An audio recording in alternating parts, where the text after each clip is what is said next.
The federal government reopening, knowing that the spending plan for most of government is only guaranteed now until the end of January. Many Democrats had hoped that the shutdown would create momentum to extend Affordable Care Act subsidies that are slated to sunset next month. But no action was taken on those.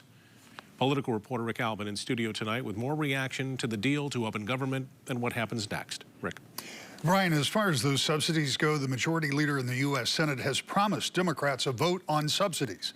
But it's unclear if it'll be a straight-up vote on the current subsidies or a negotiated plan. Equally unclear if there would be enough votes to pass such a bill or if it could make it to the House or even if the president would sign it.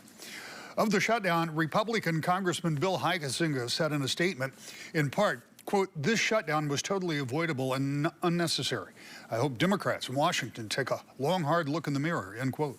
He went on to say, quoting once again, "What did their political temper tantrum accomplish?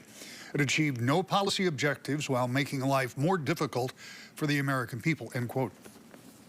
I talked with Democratic Senator Gary Peters today. He said he's concerned about the inaction regarding those subsidies, and that's why he did not vote in favor of that continuing resolution.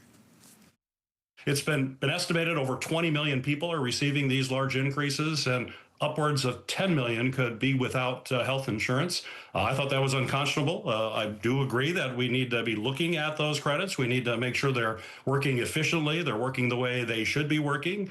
But in the meantime, we can't pull out the rug from people while we're having those kinds of discussions. And I pushed my Republican colleagues aggressively on that front. Unfortunately, they weren't willing to do it. We were hoping that at some point they would, but it didn't happen.